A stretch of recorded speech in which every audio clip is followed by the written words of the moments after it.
Hi guys. இப்போ நாங்கள் எங்கன்னா இங்கே பார்க் ஒன்று இருக்குது. எங்களுக்கு இன்றைக்கி ஹாலிடே. ஸோ என்ன ஒன்றுனா இந்த பார்க்குக்கு போய் கொஞ்ச நேரம் உட்காந்துட்டு அப்படியே எல்லா வியூ பாயிண்ட்ஸ்லாம் பார்த்துட்டு அதுதான் அந்த பார்க்கு. இப்போ அங்கே தான் போகிறோம். அப்படியே போகையில் சின்ன ஒரு லாக் போட்டலாம் அப்படின்னு சொல்லிட்டு. இப்போ பார்த்தீங்கன்னா இப்போ நீங்கள் இந்த வேர் ஹவுஸ் ஒர்க்கு இதெல்லாம் சொல்லிட்டு இருக்கீங்க. ஜாப் எப்படி இருக்கும் அப்படிலாம் கேட்குறீங்களா? ஒரு நாள் வந்து ஜாப் வந்து ஈஸியாக இருக்கும், ஒரு சில நாள் ஜாப் கஷ்டமாக இருக்கும். பட் எந்த மாதிரி ஒர்க்கு கொடுப்பாங்கன்னு பார்த்தீங்கன்னா உங்களுக்கு வந்து கூட்ஸ் லோடு வரும். லோடு வந்து அரேஞ்ச் பார்த்தீங்கன்னா நம்ம ரசிங் கேர்ள்ஸ்லாம் ஹாய் சொல்கிறாங்க நமக்கு. Say hi. ஹாய். பிரிவியத். பிரிவியத். ஹாய்.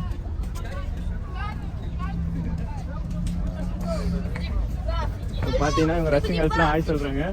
Всем привет! Мы будем популярны. Да, тебя популярны. А вы куда-то это слушаете?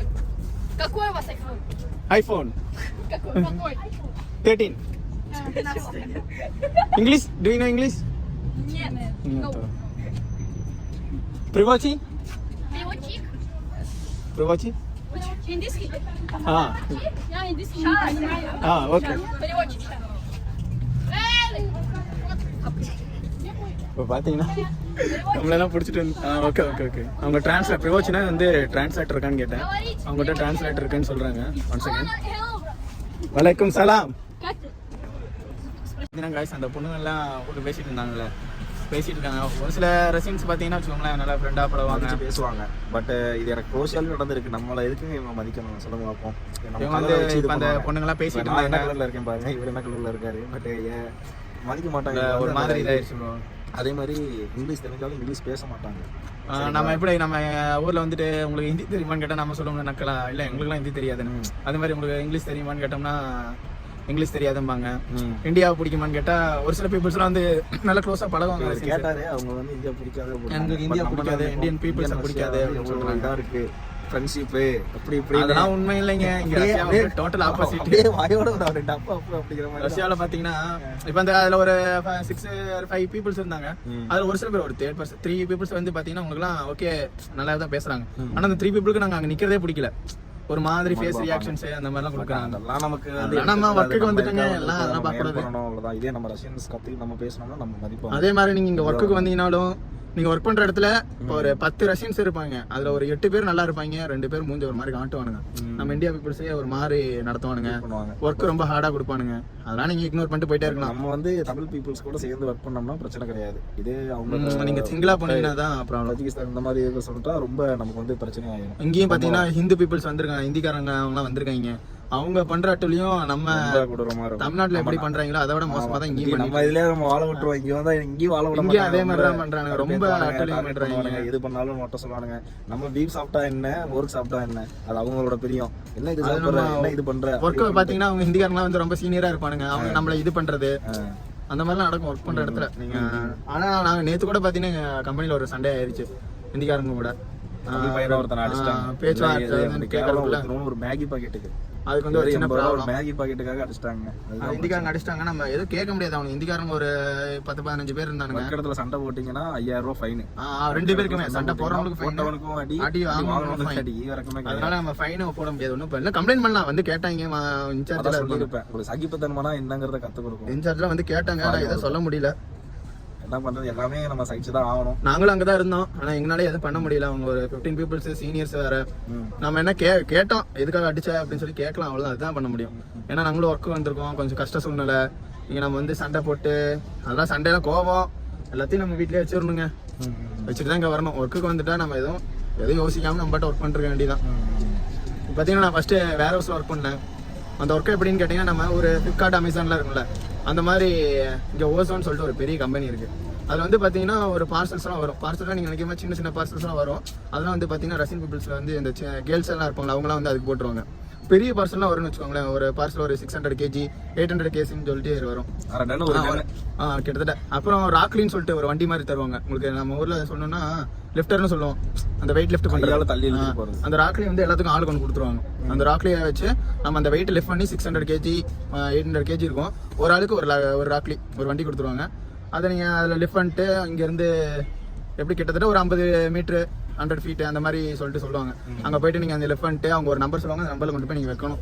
அது இங்கிலீஷ் தான் சொல்லுவாங்க. ஒரு நாளைக்கு எத்தனை கிலோமீட்டர் நடந்தீங்க? ஒரு நாளைக்கு டெஃபினட்டா சொல்றேன், ஒரு 10 to 12 கிலோமீட்டர் நடந்துகிட்டே இருக்கும். நீங்க 12 ஹவர்ஸ் ஒர்க்கு 1 ஹவருக்கு நீங்க நினைச்சுக்கோங்க 100 மீட்டர் நடக்கணும்.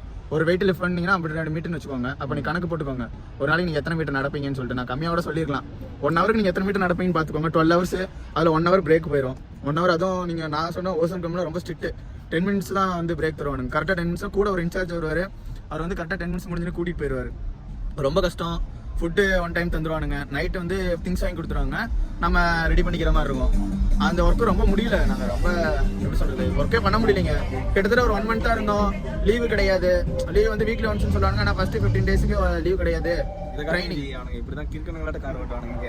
ட்ரைனிங் பீரியட்னு சொல்லிட்டு 15 டேஸ் லீவ் தரல. அப்புறம் அந்த ஒர்க் எனக்கு பிடிக்கல. பட் நான் ஸ்டூடெண்ட் விசால வந்ததுனால, இது ஒர்க் விசால வந்ததுனால எனக்கு வேற ஆப்ஷனே கிடையாது. நாங்கள் தான் ஒர்க் பண்ணியிருக்கணும். ஸ்டூடெண்ட் விசால வந்ததுனால நான் இப்போ ஒர்க்கை சேஞ்ச் பண்ணி இப்போ மீட் ஃபேக்டரியில் ஒர்க் பண்ணுறேன். இந்த ஒர்க்கு ஓகே பரவாயில்லன்னு வச்சுக்கோங்க. ஒரு 10 மினிட்ஸ் பிரேக் தருவாங்க, நம்ம ஒரு 15 மினிட்ஸ் 20 மினிட்ஸ் எடுத்துக்கலாம். கூட எல்லாம் எதுவும் இன்சார்ஜ் வரமாட்டாங்க. அதுவும் நம்ம இங்க என்ன இந்திக்காரங்க தொல்லை தானுங்க. இந்திக்காரங்க எல்லாம் ஃபுல்லா இருப்பானுங்க. அவங்க மெஜாரிட்டிங்க ஒரு 60 பேர் இருப்பானுங்க. நம்ம தமிழ் பீப்புள்ஸ் கம்மியா தான் இருப்பாங்க. தமிழ் பீப்புள்ஸ் மொத்தமா பாத்தீங்கன்னா ஒரு 10 பேர் தான் இருக்கும். அதனால ரொம்ப டார்ச்சரா இருக்கும். அவங்க எல்லா ஸ்டேட் கலந்து வரும். ஹரியானா, பஞ்சாப், பீகார். நாங்க பாட்டு ஒர்க் போவோம், ஒர்க் முடிச்சுட்டு வருவோம். அவனுங்க வந்து ஹிந்தி கத்துக்கணும். இங்க வந்து அவனுங்களே இங்கேயே வந்து அவனுங்களே திரும்ப இல்ல நம்ம என்ன சொன்னானுங்கன்னா, தமிழ்ல பேசணும்னா தமிழ்ல பேசாத ஹிந்தியில பேசு, என்ன வளவளன்னு பேசுற அப்படிம்பானுங்க. மோடியோட வாரிசு தானே, அப்படிதான் இருப்பானுங்க. நம்ம அதை ஏதோ பெருசா எடுத்துக்கிறது இல்லைங்க. நாங்க போவோம், ஒர்க் முடிஞ்ச வீடு. இன்னைக்கு பாத்தீங்கன்னா ஹாலிடே, ஃபுட்டுக்கு ப்ரொவைட் பண்ணாது கம்பெனி.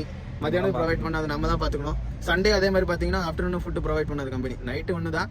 அதுக்குமே என்ன சொல்றாங்கன்னா, நைட்டு வந்து நாங்க ப்ரொவைட் பண்ணணும், கம்பெனி ப்ரொவைட் பண்ணணும்ல ஒன்றும் நாங்க இது பண்ணல, ஏதோ நாங்களா பார்த்து ப்ரொவைட் பண்றதா அப்படின்னு கம்பெனி சொல்லியிருக்காங்க. அது உண்மையா என்னன்னு தெரியல. அவங்க ஒர்க் பர்மிட் கான்ட்ராக்ட் பார்த்தா தெரியும். பட் ஸ்டூடெண்ட் விசாக்கு அவங்க கம்பல்சரி கொடுத்து தான் ஆகணும். பட் ஃபுட்டுங்கிறது ஓகே தான். நம்ம வந்து ஃபிஷ்ஷு, பீஃபு, போர்க் இது எல்லாமே ரேட் அதிகம். பட் ப்ரோ ஒர்க்குன்னு வந்துட்டீங்கன்னா நீங்க எதையும் யோசிக்க கூடாது. நீங்க அங்க போய் ஆனா ஸ்கேம்ல மாட்டிக்காதீங்க. அது மட்டும் தான் என்னால சொல்ல முடியும். டூரிஸ்ட் விசாவை தயவு செஞ்சு 3 லட்சம் ரூபாய் செலவே ஆகாதுங்க. டூரிஸ்ட் விசா எல்லாம் போட்டு வந்துடாதீங்க. அதெல்லாம் அப்படி ஒரு விசால நீங்க வந்தீங்கன்னா இங்க டீபோர்ட் தான். 3 பேர் போயிட்டு சும்மா எனக்கு கால் பண்றேன். என் ஃப்ரெண்ட்ஸ் எல்லாம் டூரிஸ்ட் விசால வந்தவங்க ஜெயில இருக்காங்க. இப்ப அவங்களே இப்பதான் போன மந்த் டீபோர்ட் பண்ணாங்க. அதனால அந்த விசால எல்லாம் வந்து ஸ்கேம்ல மாட்டிக்காதீங்க. ஒர்க்குன்னு சொல்லுவாங்க. அந்த ஒர்க்கில் நீங்கள் இந்த தக்காளி தோட்டத்தில் ஒர்க்குன்னு சொல்லுவாங்க. அந்த ஒர்க்குக்கும் போயிடாதீங்க. அந்த வீடியோலாம் அப்லோட் பண்ணியிருக்கேன், அப்லோட் பண்ணுறேன், அதை பாருங்க. அந்த தக்காளி தோட்டத்தில் எப்படி வேலை, செங்கசூடையில் ஒர்க்கும்பாங்க, ஆலோ பிரிக்ஸ் கம்பெனின்னு சொல்லுவாங்க. அதில் ஜென்ரல் ஒர்க் கேட்டகரியில் வரும். இல்லைன்னா ஒரு சில பேர் ஜென்ரல் ஒர்க் கேட்டகரின்னு சொல்லி கன்ஸ்ட்ரக்ஷன் ஒர்க் மட்டும் இருக்காது, ஜென்ரல் ஒர்க் தான் அப்படின்னு சொல்லி கூட்டிட்டு வந்துருவாங்க. ஆனால் நீங்கள் என்ன வேலை ஏதுன்னு டீட்டெயில்ஸ் கேட்டுட்டு வராமல் இருந்தீங்கன்னா செங்கல் சூளையில் அதெல்லாம் இது தக்காளி தோட்டத்தில் அந்த மாதிரி கொண்டு போய் விட்டுருவாங்க. ரொம்ப ப்ராப்ளம் ஆயிரும். நீங்கள் அங்கெல்லாம் வேலையே செய்ய முடியாது. அவங்க டைமிங்கே வேற. அதுவும் 12 ஹவர்ஸ் ஒர்க்கு தான். ஃபுட்டு எப்படி தருவாங்க என்னதுன்னு தெரியாது. அதனால ஃபுட்டுக்கெல்லாம் கேட்டு வந்துருங்க. இங்க ஃபுட்டு நம்ம ஊர் ரேட்டோட கம்பேர் பண்ணும்போது பரவாயில்ல, ஓகே தான். 2 ஃபுட்டு ரொம்ப வித்தியாசம் இல்லை. கிட்டத்தட்ட சேர்ந்தா கொஞ்சம் டிஃபரன்ஸ். நம்ம ஊர்ல 300 நீங்க இங்க ஒரு 400 ரூபா இருக்கும். அவ்வளவுதான் டிஃபரன்ஸ் வரும். ஒரு சில இது ரேட் அதிகம். தக்காளி இங்க ரேட் அதிகமா இருக்கும்.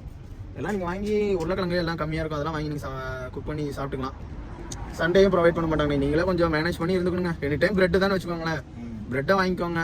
அதுக்கு மயோனஸ், ஜாம் அதெல்லாம் வாங்கிட்டு மேனேஜ் பண்ணி சாப்பிட்டுக்கோங்க. கொஞ்சம் கஷ்டமா தான் இருக்கும்.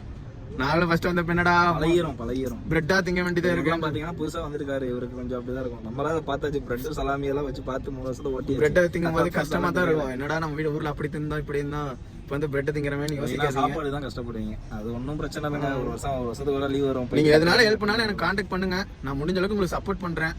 அதான் என்னால பண்ண முடியும் என் சைட்ல இருந்து. ஆனா எங்க ஏதாவது உங்களுக்கு டவுட் இருக்கு அப்படின்னா, ஏதாவது நீங்க வேற ஏஜென்ட்டை கான்டாக்ட் பண்றதுனால அவங்க சொல்றதெல்லாம் எங்கிட்ட இன்ஃபார்ம் பண்ணுங்க. நான் அது உண்மையா இல்லையான்னு கூட சொல்லிடுவேன். இங்க இந்த மாதிரி ஒர்க் இருக்கா இல்ல ஸ்கேம் சால்வ் பண்றாங்களாங்கிறத சொல்லிடுறேன், இன்ஃபார்ம் பண்றேன். எதனா கால் பண்ணுங்க. முடிஞ்ச அளவுக்கு என்னால சப்போர்ட் பண்ண முடிஞ்சதை பண்றேன். சரி guys, bye, see you next வீடியோல பார்க்கலாம். ஏதோ மட்டும் சொல்லணும்னு சொல்லிச்சு ஷேர் பண்ணியாச்சு. நெக்ஸ்ட் வீடியோல முடிஞ்சா அடுத்தது என்ன ஒர்க்குங்கிறத அப்லோட் பண்றேன். கண்டிப்பா சொல்றாங்க. டிஆர்சி வாங்கிட்டு சொல்றாங்க. ஆமா, எங்களுக்கு டிஆர்சி வந்தனே அடுத்து அதை அப்லோட் பண்றோம். எங்களுக்கு எல்லாமே எங்களுக்கு பர்ஃபெக்ட்டா எங்களுக்கு நடக்கிறத வச்சு தான் நான் உங்களுக்கு வந்து அப்டேட் கொடுக்குறேன். எனக்கும் வந்து இந்த மாதிரி ஏமாத்துறாங்கன்னு தெரிஞ்சு நான் உங்களுக்கு அப்டேட் கொடுக்க மாட்டேன். எங்களுக்கு டிஆர்சி கார்டுன்னு ஒன்று சொல்லிட்டு ஒன்று தரேன். டிஆர்சி கார்டுக்காக அந்த கார்டுக்காக வெயிட் பண்ணிருக்கோம். அது வந்துச்சுன்னா ப்ராப்பரா நாங்கள் உங்களுக்கு கைட் பண்ணுவோம். இது ப்ராசஸ் இது இப்படி தான் அப்படின்னு சொல்லிட்டு. அதுக்காக நாங்கள் ஒவ்வொரு வீடியோ அப்லோட் பண்றோம். தொடர்ந்து ஃபாலோ பண்ணுங்க, சப்ஸ்கிரைப் பண்ணுங்க, லைக் பண்ணுங்க. உங்க ஃப்ரெண்ட்ஸ் அண்ட் ஃபேமிலிக்கு இந்த வீடியோ ஷேர் பண்ணுங்க guys. Bye, see you next வீடியோல பார்க்கலாம். See you later.